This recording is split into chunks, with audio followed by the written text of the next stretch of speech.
Good day everyone, this is your Sir Bal once again, and for this video I'll be demonstrating on how to create a scheduler, There's in a spreadsheet, and also to using that spreadsheet you can track your deadlines, and you can also change status. Later I will be going to describe those in detail. So let us start by for this activity. You can actually use any applications, but for me, I prefer not to use the Google Sheets application. So let's start. So basically yung gagawin natin, the first step we need in order to create our scheduler, study schedule, is to first list down the headers. So we'll be creating three headers. First is the column for the task, and then next is the due date or the deadline, and last is the status. So as we progress now in this activity, you will see and how we're going to fill up the each of these columns, this task, this due date, and then status. Okay, so once we're done with this, so since this is a column header, so we need to make sure na mag-stand out siya. Okay, so we're going to highlight these three, and then we use again this one, itong parang letter A na button, to so that we could make this text bold. This B, you just simply tap this B button, that's for bold, making the text mas makapal, para mas mag-stand out siya. Okay, so once we're done with that, so next is we're going to list down our steps. First we write what is our specific goal, so let's say, for example, my goal for this few within this week, I should be able to make a slideshow presentation, because let's say, for example, I was assigned, by a teacher to make to present a specific topic and present it to the class. So yun, so this is my goal. Excuse me. Now, of course, since this is my goal, and in order to achieve this goal, I need to make some specific steps.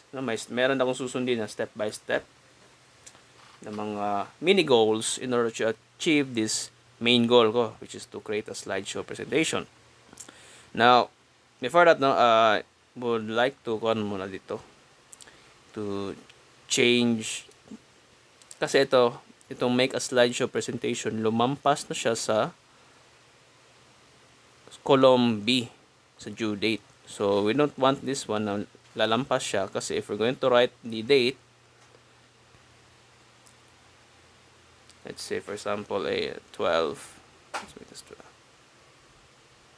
Yung mangyayari is matatabunan to. So in order for us to change the view, para ma-show yung lalabas yung lahat ng characters niya, so we're going to highlight na lang, let's say, I'll just make an estimation. So let's say hanggang dito, up to the row 12. So once I've highlight all of these cells, I will go here to this menu, this format button, then go to the cell menu, And yun, as we're going to activate, no, this wrap text. So as you can see, after tapping this wrap text, nag-blue na siya, no? Meaning it's already, this wrap text feature is already activated or enabled. And as you notice in the cell, yung tinype natin kanina, which is this make a slideshow presentation, it's already na-display na siya lahat. And automatic na siya nag-adjust yung size ng cell. So that's the use, no? Yan yung gamit ng wrap text, no? To make the text na lalabas siya. And it will adjust depende sa size ng cells niya. Now, if you want this na mas medyo humaba, no? Let's say I don't want na 3 make a slideshow presentation, bali 3 lines siya, no? I want this na 2 lines lang siya. So, I could do that by adjusting the width, no? Yung ano ba yung width sa Tagalog? Yung kalapad ba? Sa Bisaya ba? Ng itong A na column, no? So, in order for me to do that, I just need to tap this A, no? This A, itong letter A na cell, no? And it will highlight all the columns from the first row, number 1, up to the last, no, pinakamababa. Then once I've managed to highlight everything, no, as you notice, there's a button, parang circle, na may directions, left to right. Ito bro. Itong katabi sa D ng due date, no? This circle. So what you're going to do is you're going to use your finger to drag. You're going to drag this circular button.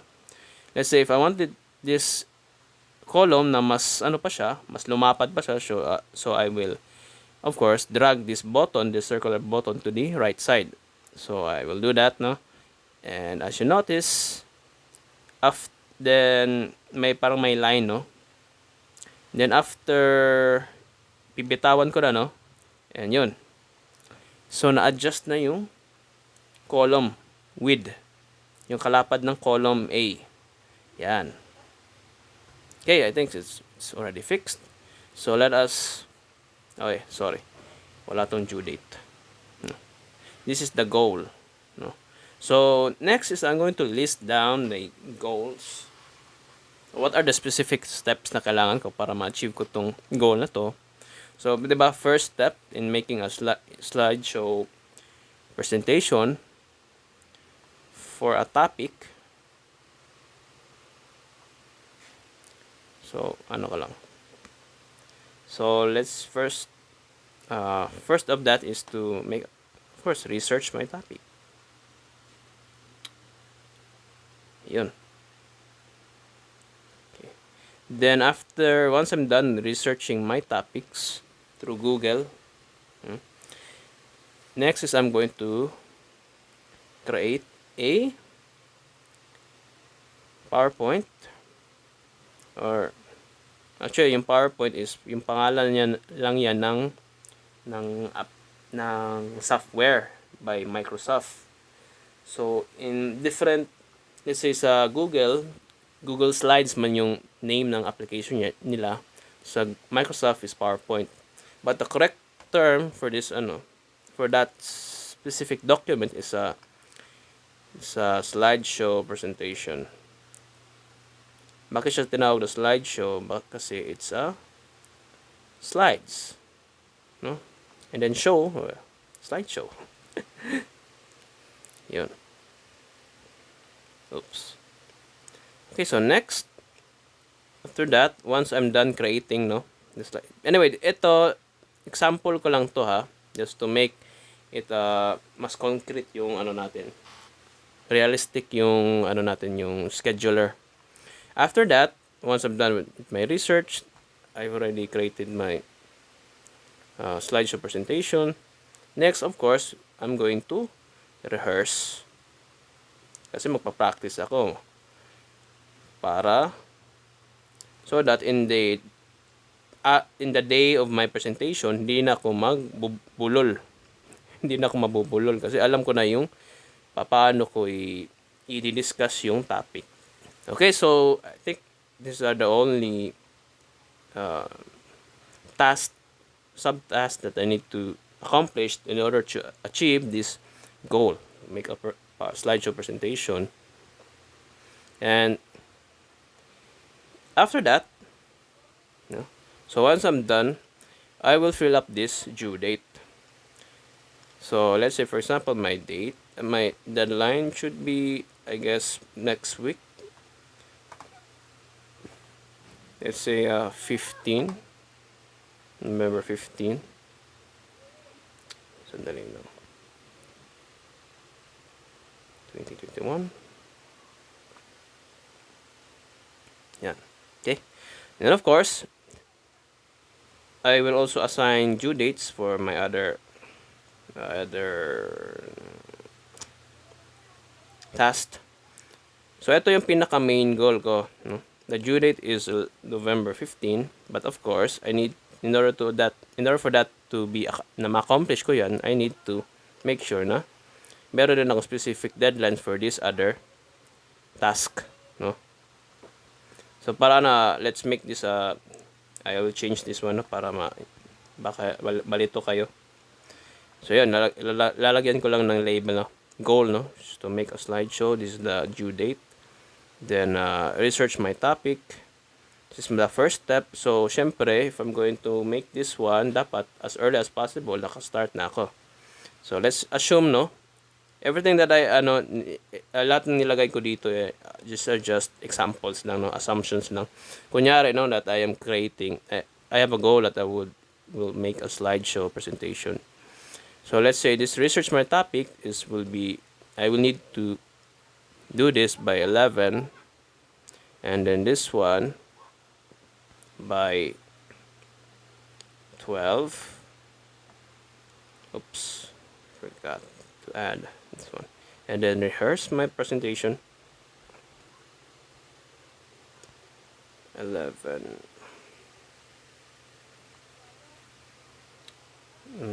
13, I guess.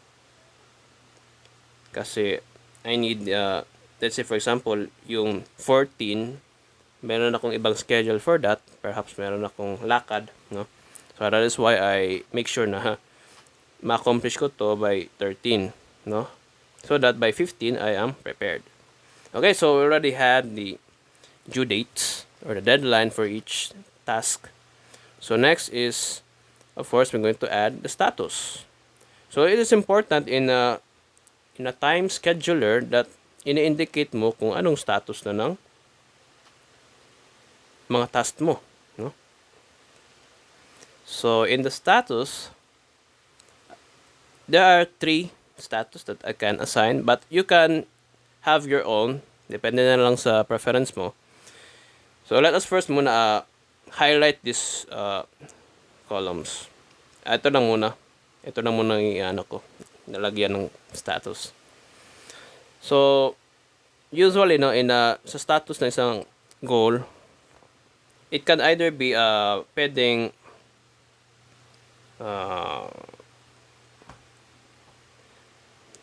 change ko lang to. Not started, meaning hindi mo pa nasimulan, no? Or pwedeng in progress. So let's say, for example, in progress na to. In progress meaning na ginagawa ko na. Ito in progress. Complete na to dapat. Kunyari lang, no, natapos ko na to. Complete. So tapos na ako dito sa first step ko. Then sa next step ko is to create a slideshow. So ito, kunyari ginagawa ko pa to. Now, eto, no, as you notice, I have to write pa in progress 2 beses, no? So let's say, for example, I have many tasks. Let's say 10 sila. So I have to type this one many times, di ba? So medyo hassle siya. let's say I have to type this in progress or not started na status minute ng beses pa, maraming beses. So rather than manually typing that, there's actually a shortcut in which I will demonstrate, no? But first, let me wait. Delete this one. So to delete this, the contents of this cell, iano mo lang after highlighting the cells na kailangan mo, you just tap lang the area na highlight in blue. Tap mo lang sa finger mo. Then may lalabas na option and you choose the clear. Clear, okay? So yan. That's how you erase the contents of the cells. Okay, so let's highlight this again. Then punta tayo dito sa menu sa taas. Then we go here sa data validation, ito. Then so as you can see, the range of this data validation is from sheet 1 and C2 until C5. Okay. So next, okay na to, list of items. Kasi ito yung, although we have a lot of options here, but I prefer ito. Ito yung gagamitin natin, list of items. Then next is you can just tap this one sa baba. Pwedeng yung add nga button, ayun, nawala na.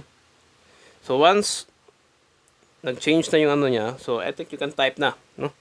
So yung status natin is not started.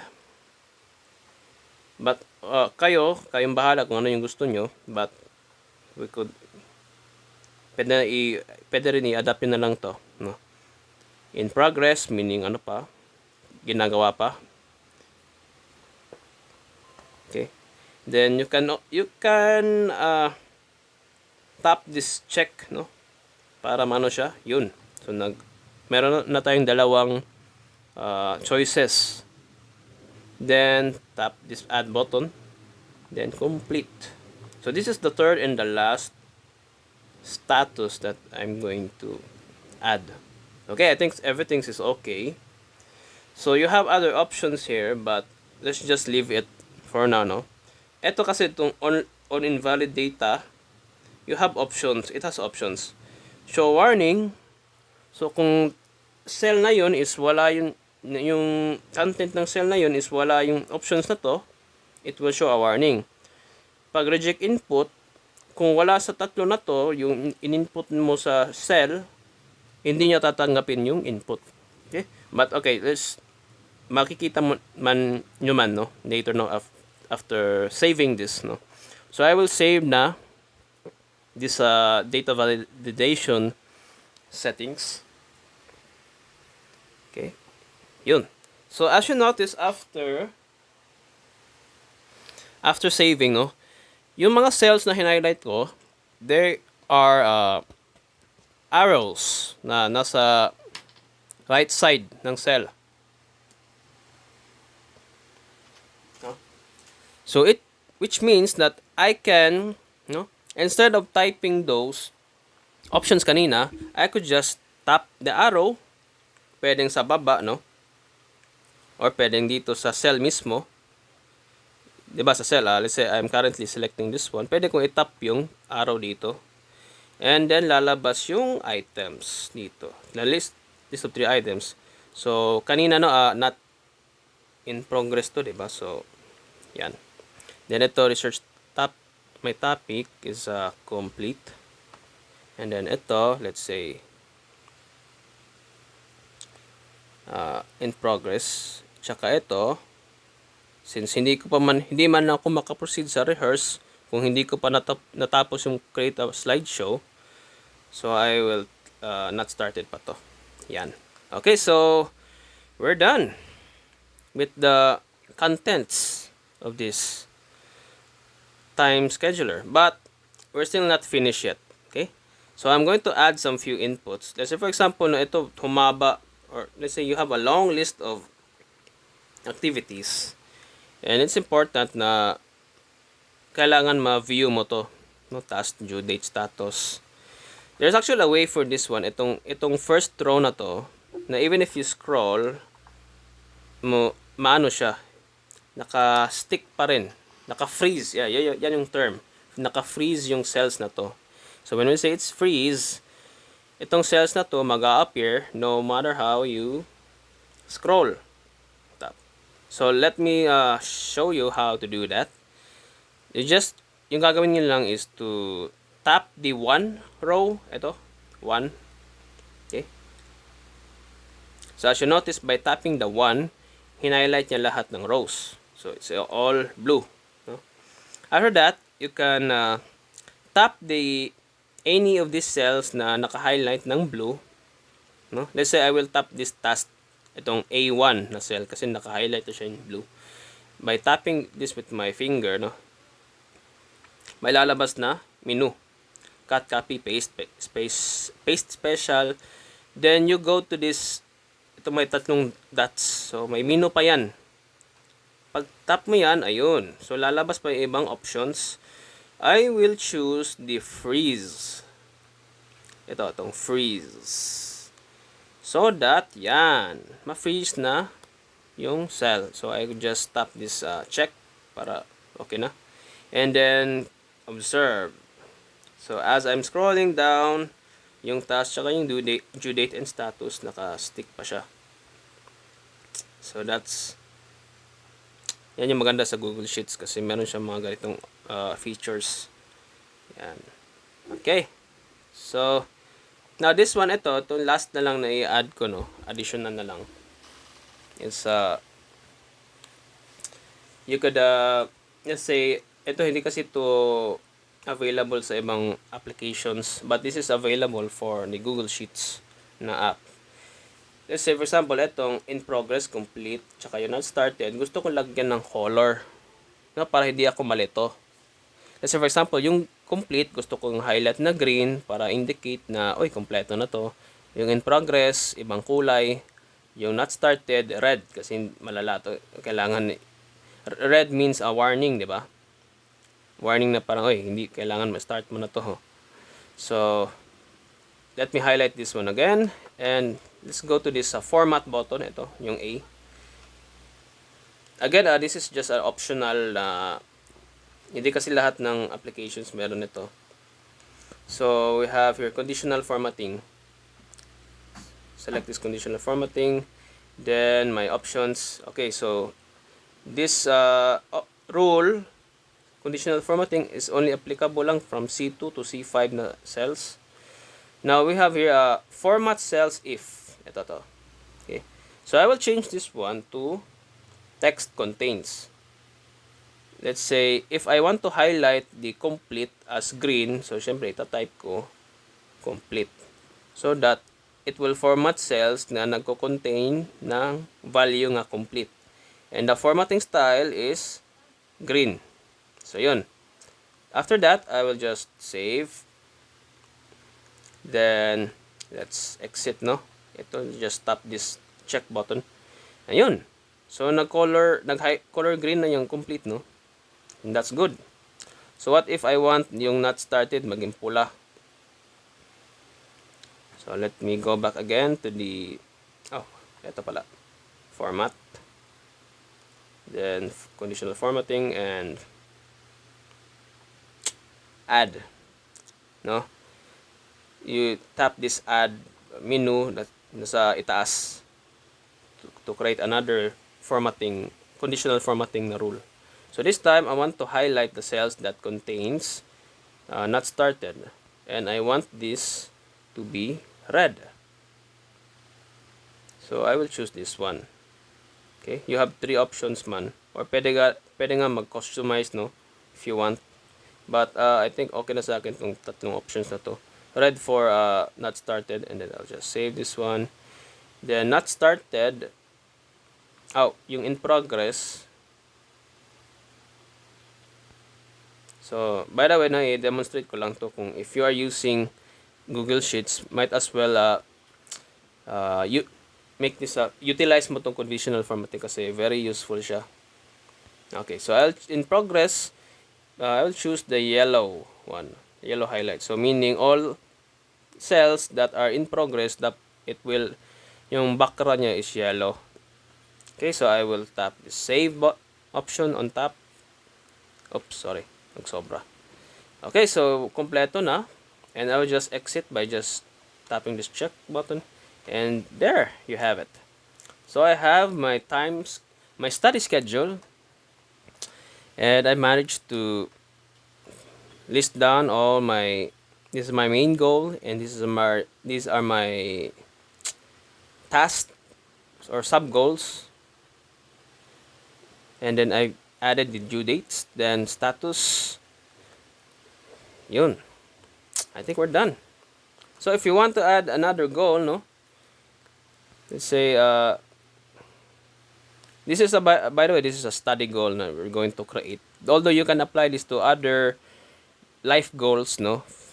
For example, if you wanted to make legal to someone, so you could write the steps. Ano yung mga steps mo para ma-achieve yan ng goal. But this is for exclusively for study goal. So let's say for example I had an exam by next week or a long quiz, study long quiz in, kailangan specific let's say for example living in Daitera. For example lang may quiz daw sa living in Daitera. So yung petsa ng due date is let's say 16. So I haven't gone pa to. By the way, wala pa tong highlight, wala pa tong yung sa data validation. So I could highlight again, no, para i-adjust ko lang. Data validation, then ayun, na-change na siya from C2 to C12. So I'll just tap the save button and yun. That's it. So I haven't started this one kasi layo pa. Okay, as you notice, no, yung not started, hindi siya na-highlight, no?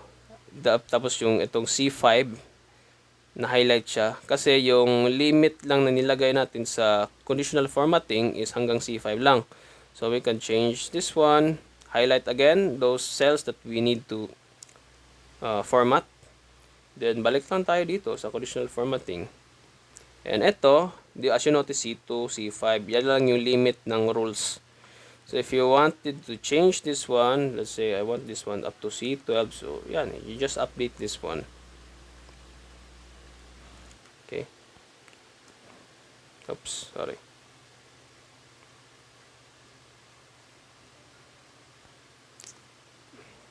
Okay, so let me check. Ayun, so nag-highlight na.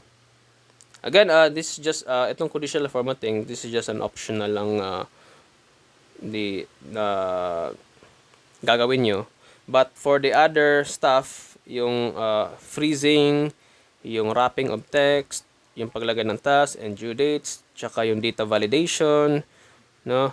You make sure that you have this in the spreadsheet because I will check that. Okay? So let's say I have a goal, study long quiz. Of course, what are the steps in order to achieve this? So ano ba yung pinaka first step ko of course, I need to study lesson 1. Kasi let's say for example, yung coverage is up to lesson 2. So I will study lesson 2. Yan yun. So I think ito lang yung kailangan na steps para ma-achieve yung goal na to. So let's say sa ano na lang, sa 14 na lang.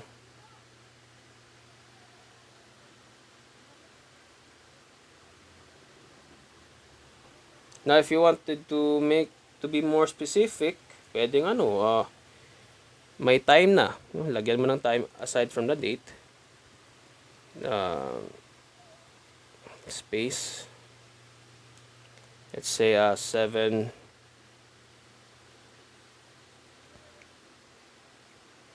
p.m. Yan. You could try that. Then I'll just change this one. Again, not started. I haven't started this one.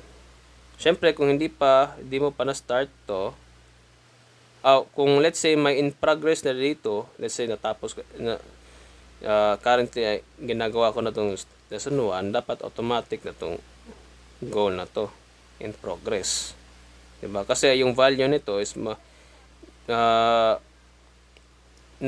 nagdedepende sa yung mga task mo, diba? So for example, let's say yung study lesson 1 tsaka yung lesson 2 ko complete na, so I assume nga dapat complete na itong goal na to kasi na-complete ko na yung dalawang goals na to ay yung dalawang task na to para ma-achieve tong goal na to. So yan. So again, I think that's all for this video demonstration on how you're going to create a study schedule, no? So thank you for watching and see you in the next video. Bye bye.